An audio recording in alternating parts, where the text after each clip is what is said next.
Hey, it's that time again for Detective X, which is, I guess, the name of a podcast now, and not just the name that I've been using since literally maybe 2002 ish. Anyways, that's a long story. Maybe I'll get into that some other time. But today, for the first time in literally 10, well, okay, let's walk back a little bit, right? In 19 years, first time in 19 years, I have caught up on One Piece, which is crazy because One Piece started running in Shonen Jump, like weekly Shonen Jump, or I guess not monthly Shonen Jump here in the US. And I started reading it there. And so I never caught up, since 2003. Now, I did check my Amazon orders here. And in 2012, so 10 years ago, February 20th, 2012, I did order some more volumes of One Piece to read. And then I bought them on and off. Looks like I bought like a huge chunk of books throughout 2012 and into 2013. And that continued, I think, up through 2016. And then I kind of slowed down a little bit with what I was reading of One Piece. And then that slowed down a lot. And then, like a month ago, after I finished Bleach, which I do want to talk about at some point, but I had finished Bleach and I was looking for a new manga to read because I've been really like on a manga kick ever since I bought my iPad. It makes reading manga so much more convenient than I ever could have hoped, and it rules, and I highly recommend it. So I finished Bleach, and I was like, what am I gonna read next? And I'm like, I'm gonna sit down and read One Piece, and it was really painful to read One Piece where I left off. I left off in the middle of Whole Cake Island, like right before the wedding ceremony was gonna start. Right. This is, I guess, full spoilers for One Piece here in this podcast. Okay, full spoilers. Like, don't even kid yourself about this. I left off halfway through the like right before the wedding ceremony with Pudding and Sanji was about to begin, and terrible place to pick One Piece back up. Let me warn you against dropping One Piece at that point. So, and as you can see, I have a lot of One Piece back here, right? So I sunk a lot of money into this, and as I was reading One Piece, so I didn't remember what was going on. I stopped reading the series because I wasn't, after Dressrosa was such like a drag, I thought, and Punk Hazard was okay. I honestly enjoyed the Fishman Island stuff, even though it was extremely vapid and just like, hey, look at what our new powers are. I fell off big time because I thought ever since the time skip, the quality of One Piece had just dropped. So I had that going against it. I didn't remember what the story was. Then I never really liked Big Mom, and it was heading like right into a Big Mom flashback, which was like the most boring thing in the world. And I had this kind of existential crisis, and I melted down on Discord in private, thank God. But I melted down like, I'm not going to read this. I was considering switching to the anime because I couldn't like decipher Oda's art, and his art's kind of messy, and there's a million characters in the story and a million characters in each panel, and the paneling is sometimes not the greatest, and his action is sometimes not the greatest. And it was just, everything was working against it. But I just kind of like put my head down and I just kept going. And then Whole Cake Island like immediately got better as Big Mom was having her like rampage for cake because Luffy destroyed it, and Sanji was trying to build the new cake, and they're all trying to work against Big Mom, who's become this force of nature.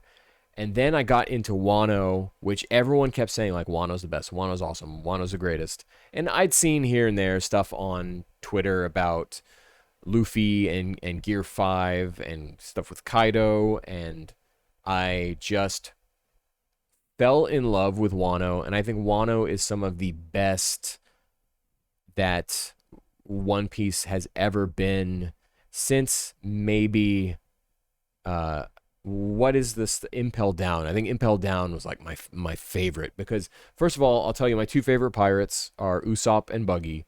So that was a big heavy like a Buggy storyline because I always love seeing the bad guy team up with the good guy. and Buggy kind of had this turn where he teamed up with Luffy and helped him get out of Impel Down. So One Piece rules. I got back into it. I'm finally caught up. Incredible. The way Wano takes all of these story threads and kind of addresses everything. And then there's the huge Odin flashback where you see what you know of One Piece. It does two things. It shows you like another side of One Piece, and then acts as a refresher of what the backstory of One Piece is. So it's like you're uncovering more, but it's also, because this is such a long series, it's reminding you of stuff that's happened and stuff that you need to know. So incredible. So that's a lot of positivity here about One Piece today. And now let's get into some controversy, because I'm going to sit down here and I've got two tabs here. I am also streaming this on Twitch, twitch.tv/DetectiveX. So I don't know, chat's kind of quiet right now. If chat's interested arguing with me, if they want to outwardly be wrong about some opinions of One Piece, that's cool. We'll have a discussion here. So I'm just going to go ahead and get started with this. So this is the One Piece arcs list for a tier list maker. I know people on the internet, for some reason, love making tier lists, and so do I. I think it's best to judge One Piece as a complete product, because, again, I'll tell you right now, Dressrosa F, flat out, that's where that starts, right? So if I'm ranking a piece of the series, that's an F. Sorry about that, Dressrosa, you're over. And I'll tell you here right now, this may move, okay? This may move, but I'm going to do something a lot of people would probably disagree with, and I'm going to say Thriller Bark B. And I think I'm being a little conservative with that, because I really liked Thriller Bark. I think I liked Thriller Bark so much because I went into Thriller Bark with bottomed out expectations, because all I'd ever, again, remember, I've never been caught up on One Piece. So I was always trailing like behind the discourse of One Piece, and it was never a part of the conversation about which surrounded One Piece. So I was always chasing that, and everyone was always pooping all over Thriller Bark, whatever.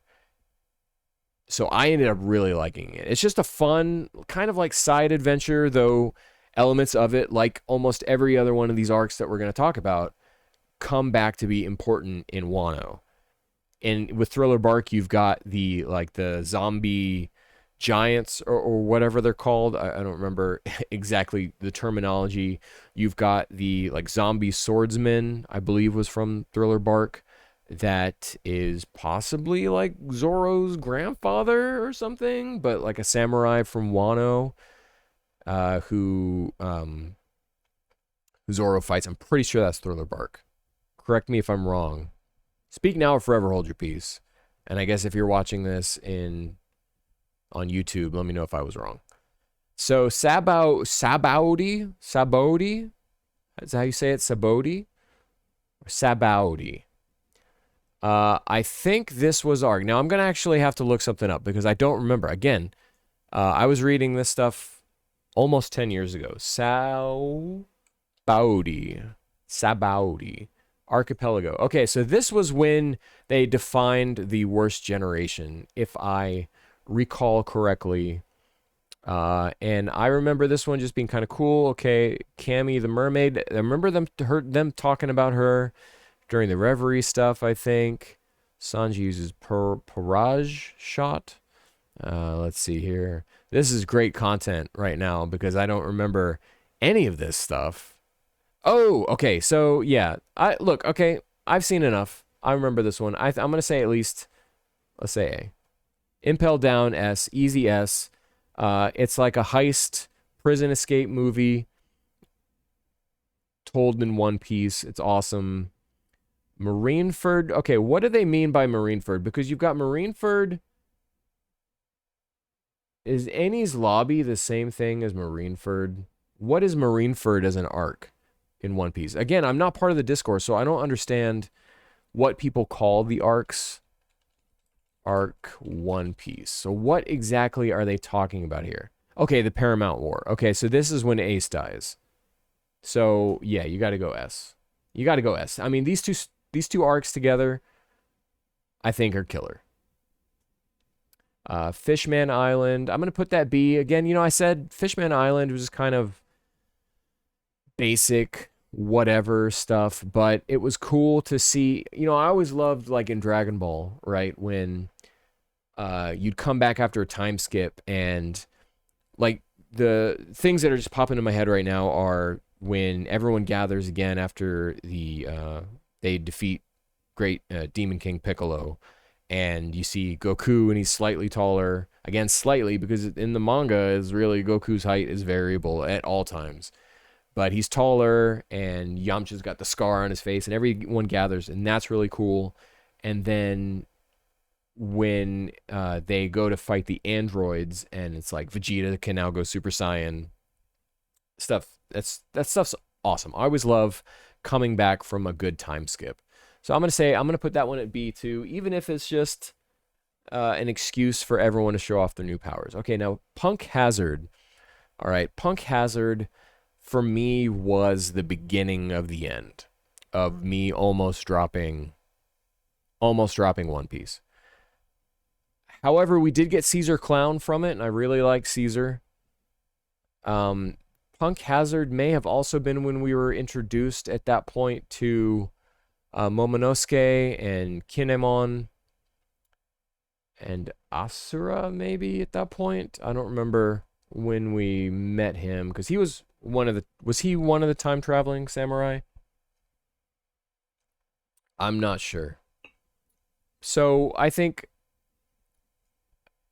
I don't even remember. I remember playing the Punk Hazard level in One Piece Pirate Warriors 3 probably better than I remember actually reading it. So let's go here real quick, and I'm going to pop this up. And I need like a too long didn't read version of what happened in this arc. So we've got a fire side of the Pokeball, and we've got an ice side of the Pokeball from the graphic that I'm looking at here. So we got a central lake. So I just remember what I remember from this arc, and I'm scrolling through to look at some of the faces, see if this triggers any memories. Momonosuke, yeah, okay. Yeah, I remember like the giant children. Kaido was a guinea pig. What? All right. Well, this one had the one where Smoker swapped bodies with what's her name. So we'll just say, I'm gonna say C. Zoe. All right. So this was the giant elephant who came back in Wano, and that was awesome. Zoe, it's kind of like hard to judge on its own because it's a storyline that, while it takes place before Whole Cake, you know what? Let's come back. We're going to come back to these post-time skip things. We're going to go East Blue first. I think East Blue, you got to go A, right? You've got, I mean, this is all like a lot of the recruitment stuff before they hit the Grand Line. So this is Zoro, Usopp, Nami, Sanji, Robin, though maybe this also includes Chopper, because Robin would have been in Alabasta, right? Yeah. And I think Chopper was before Alabasta. Man, I'm so behind. So East Blue is all that recruitment stuff. East Blue follows so many different storylines that I feel like I can't put this anywhere but A, and especially this was like the forming of One Piece. Odo is at the top of his game in terms of like you being able to tell what was going on the panel before he started to introduce too many characters, which is kind of where we're at. Like Dragon Ball introduced a lot of characters, right? But your villains would get cycled out, and they'd either team up with Goku or they would die. And you'd always have like a set of new villains. And in Dragon Ball, or in One Piece, you have that set of new villains coming in, but then they just continue to stick around, and all of the characters from every past arc continues to stick around, and it's like you just keep throwing stuff on top of stuff, and it's hard to tell what's going on. So East Blue is kind of before all that. Alabasta, man, I really got to go A. I mean, this is Crocodile, right? He's like, for me, like the first awesome, and I mean this in like the literal sense, like inspires awe, awesome villain in One Piece. That's not to say that Arlong or the metal jaw face guy from Chopper's storyline weren't cool.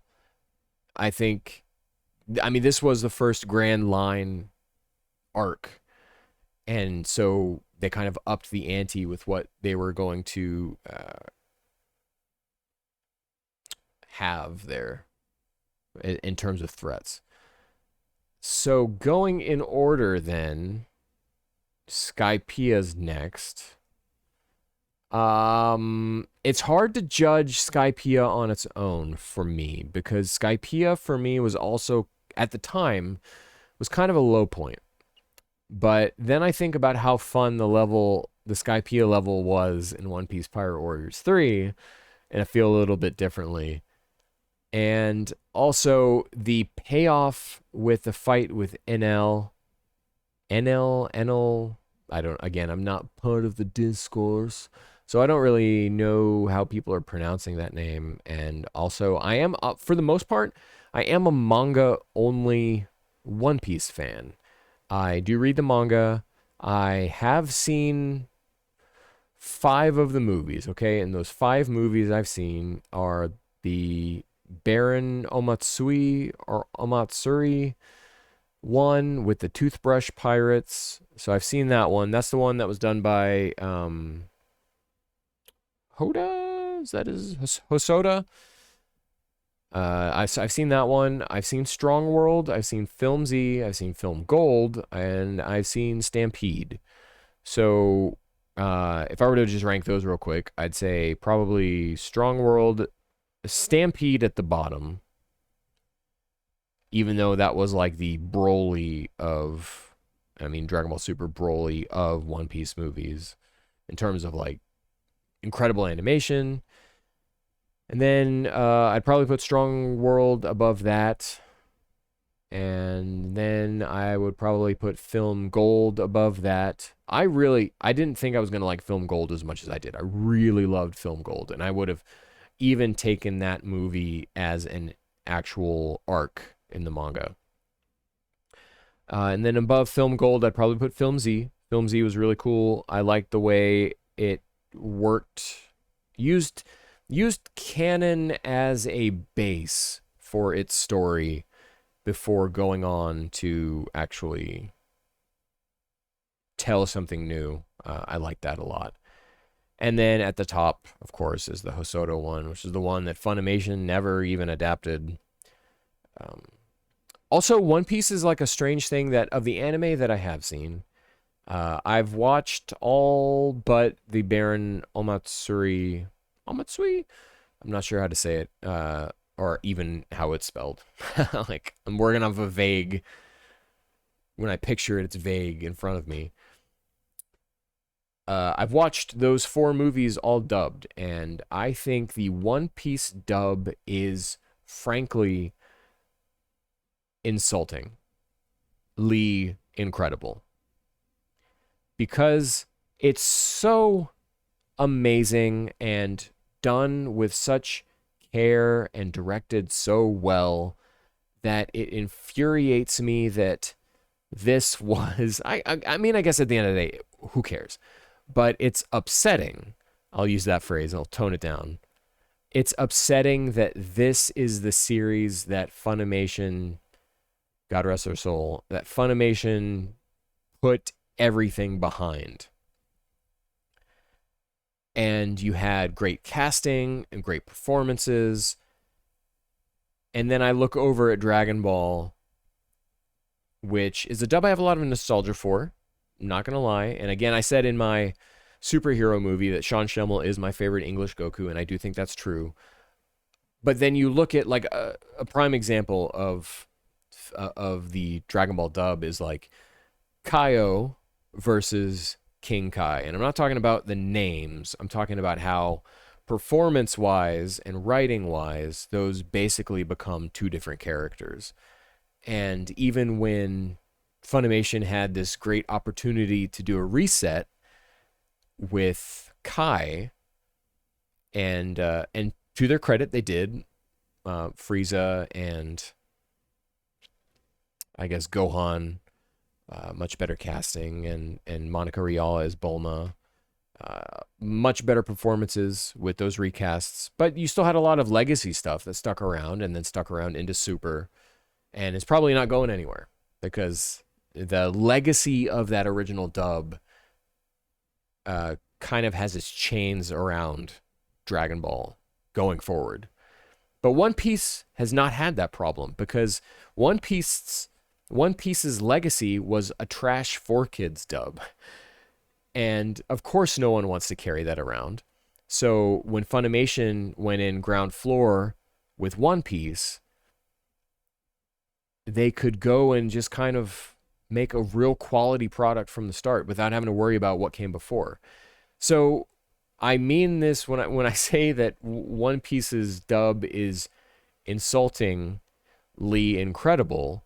I mean that it's so good. I wish that its standards could have applied to Dragon Ball and the way Funimation handled Dragon Ball as well. So it's really kind of like a way to poke at Dragon Ball, but also lift One Piece up. I do think is incredible. So Skypiea, what was I saying about Skypiea? Skypiea will put you.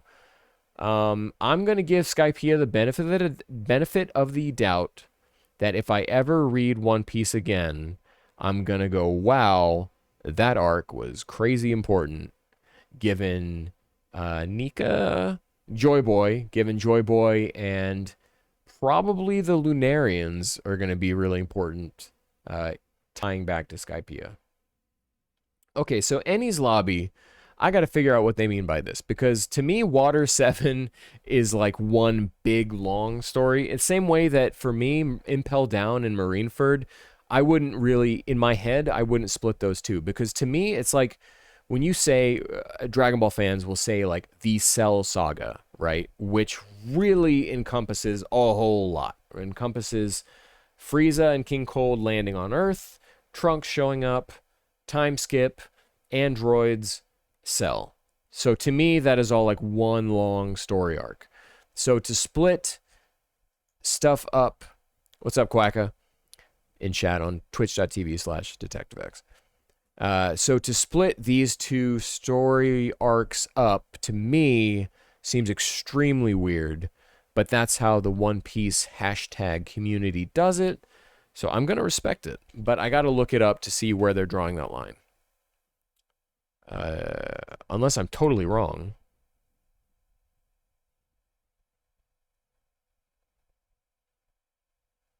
Okay, so this was before, huh?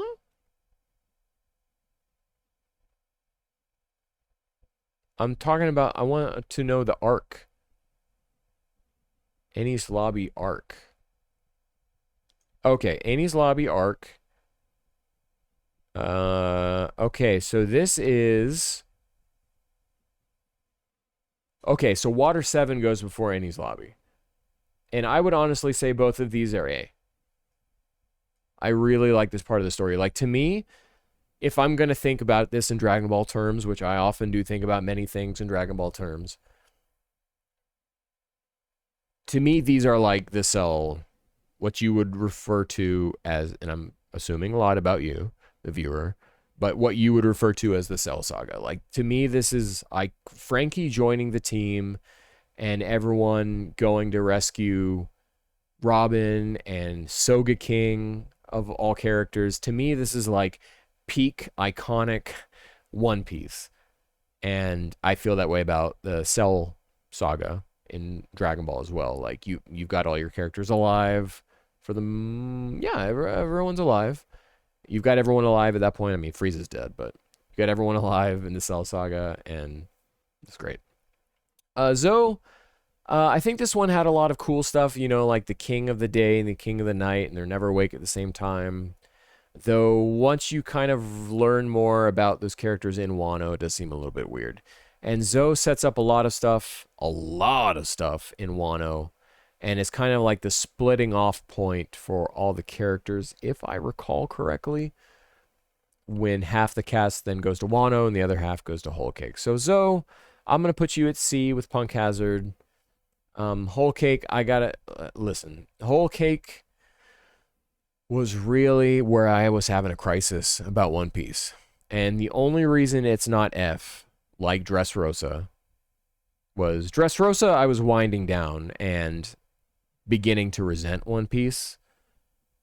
Whole Cake just about took the cake for that.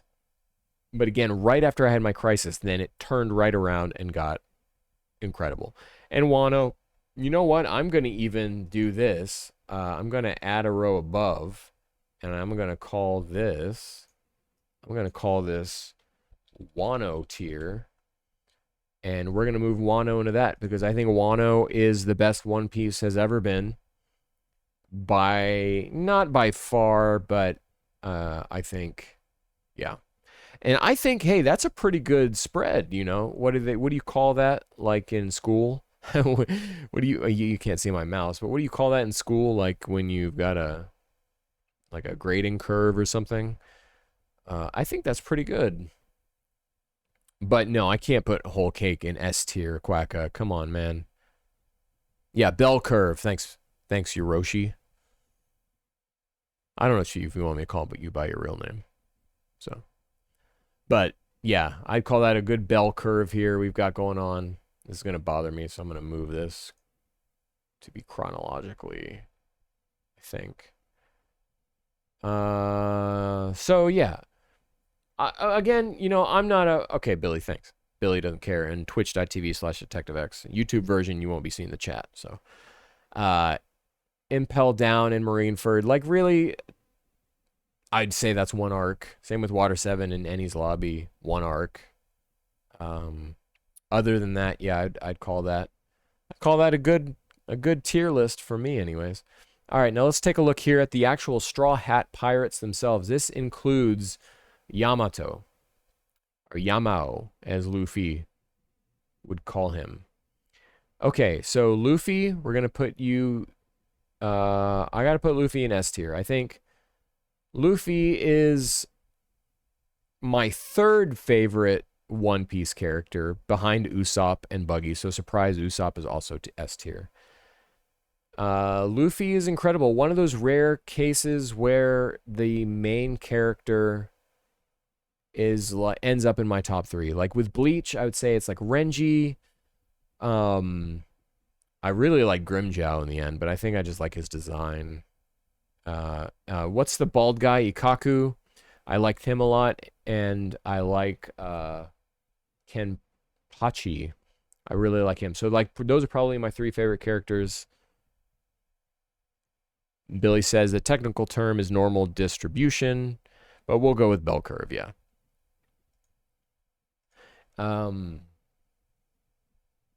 These ads here on the right. What was I saying? Anyways, yeah. So rare case where my favorite characters in the top 3 is the main character. Like even with Dragon Ball, it's Piccolo, Vegeta, Mr. Satan. So Goku's not in that top 3 either. Zoro. So I like Usopp so much just because he's tricky. He's a trickster. Same reason I kind of like Buggy. Buggy's a trickster too. Usopp, though, when he's what really pushed Usopp beyond the beyond for me was when he became Soga King, which is again part of why I really like Water 7 and Ennie's Lobby.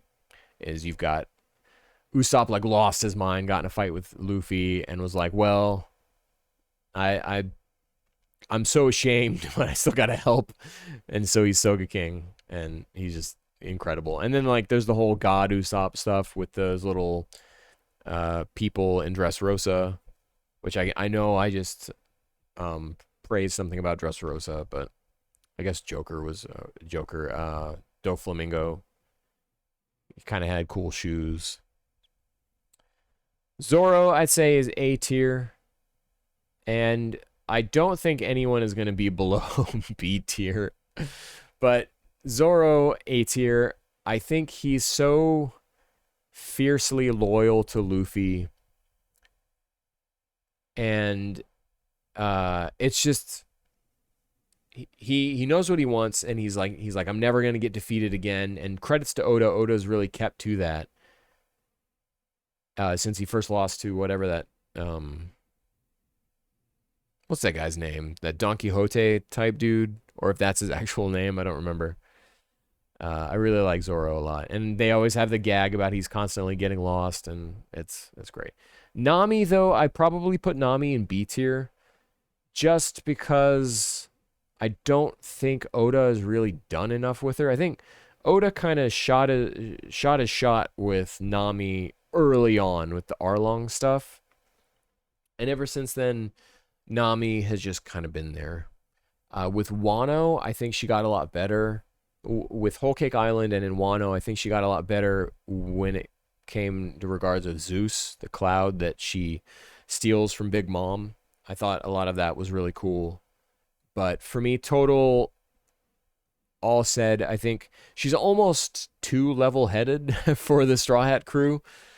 But I still do like her, and I think her stuff in Wano was really good. Sanji, for me, I gotta go B tier. He's fiercely loyal. Well, I guess to a point. I mean, he's kind of involved in Whole Cake Island, which he was a driving force in that arc, which again I wasn't crazy about until the end. And his joke for me is not great. I do like that he won't ever hit a woman, and it goes back to like in Yakuza, Kiryu won't hit women.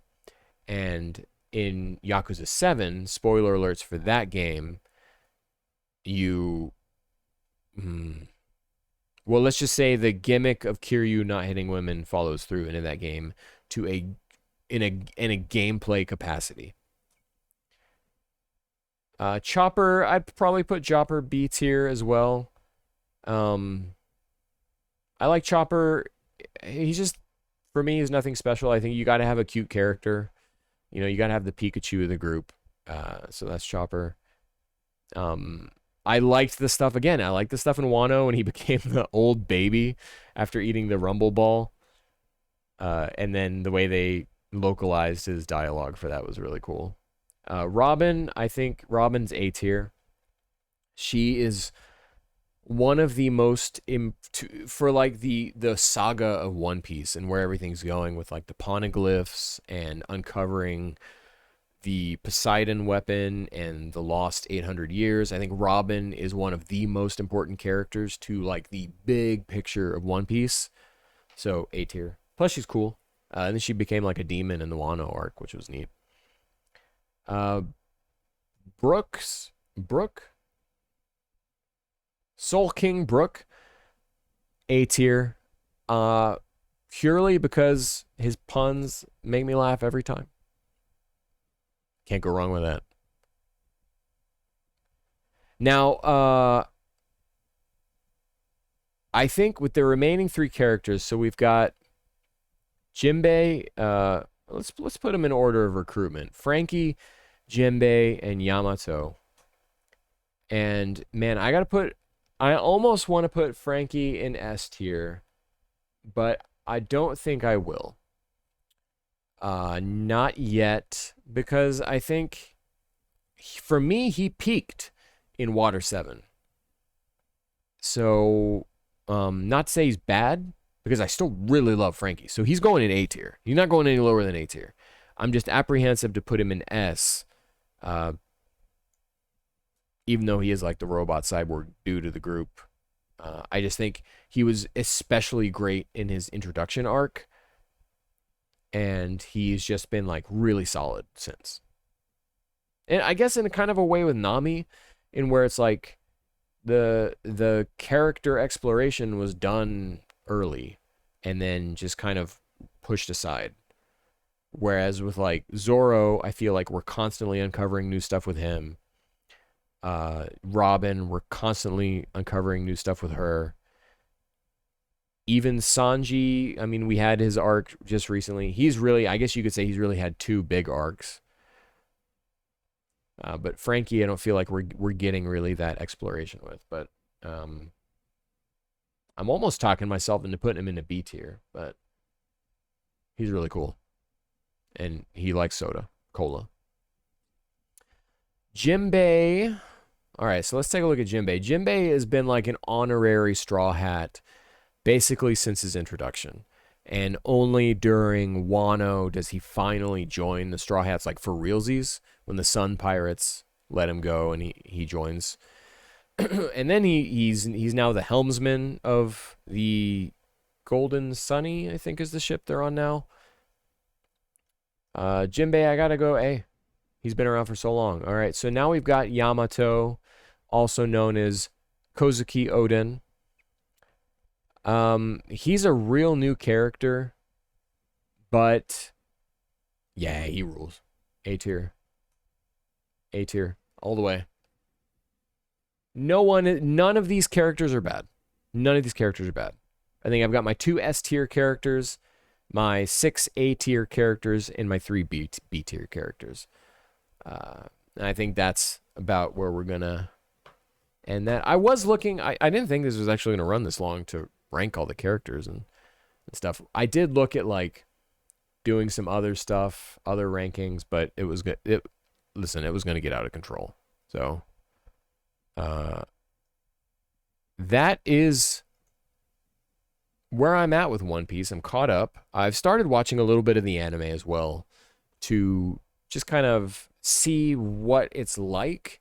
And I started with 1015, which is the adaptation of chapter 1000, which is when Luffy is like, I'm going to be king of the pirates, and he punches Kaido, or he punches Kaido, and then he says, I'm going to be king of the pirates, I think is the right order.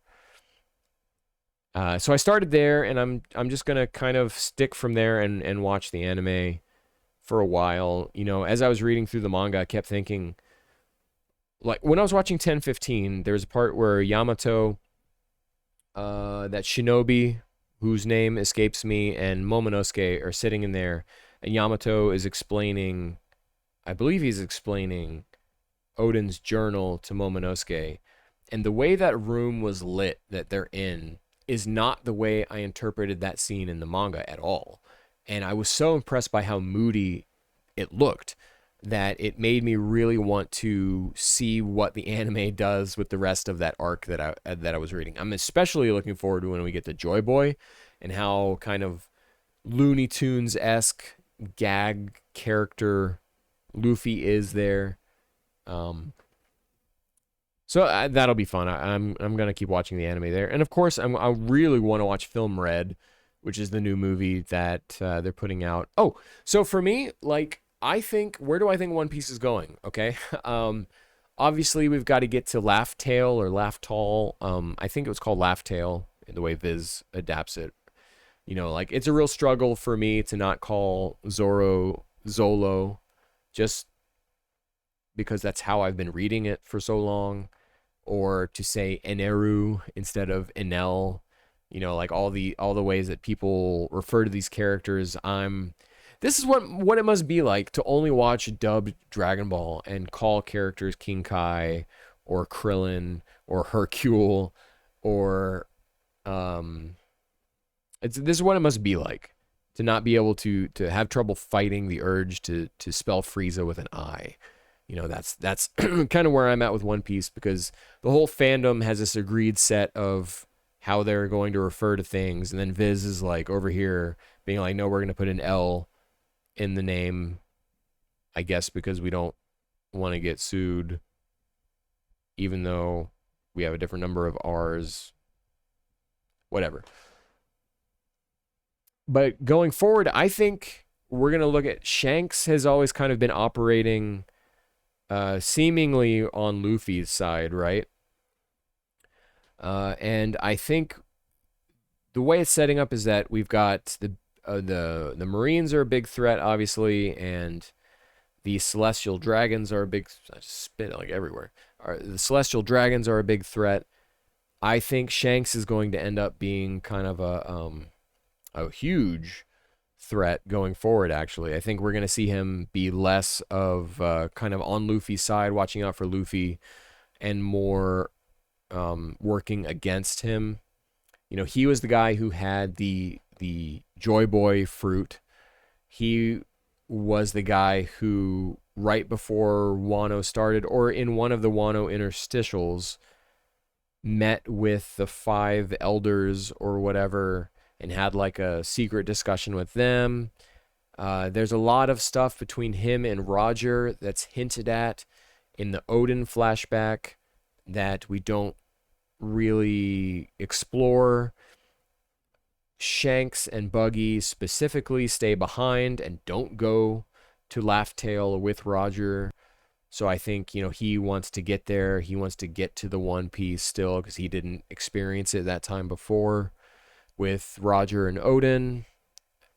So I think Shanks is going to end up being a big threat, possibly bigger than Blackbeard. I think Blackbeard might actually be a red herring.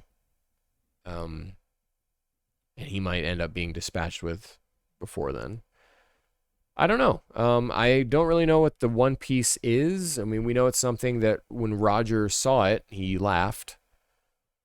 Which, I don't know. I mean, there's a lot of stuff you find funny. I mean, if you look at a cow, a weird looking cow, you laugh, you know? So, I mean, things make people laugh. All sorts of weird stuff, so. I don't know, but I do know that now that I'm caught up, I'm going to try to stay caught up and see what One Piece Weekly is like. And then I'm going to say that I'm not going to join the discourse, but we'll see how long that lasts. We'll see. But yeah, that's where I'm at with One Piece. I just kind of wanted to talk about it a little bit and talk about it. Doing these rankings kind of helped me remember some story beats and exploring these characters. So that's it for this recording and this stream. Thanks as always for watching. And I know I said I was going to do these more often, and then I proceeded to go like 3 weeks without doing one, and I'm going to blame that on reading One Piece. Next up will probably be me and my thoughts on Chainsaw Man, which I am currently reading. But I don't know if I like it. So if I don't like it, then I won't talk about it because I don't want to come on here and be negative. But if I do like it, then I'll discuss it and I'll talk about why I don't know if I like it and how that turned around. But again, only if I end up liking it. So we'll see. Thanks for watching.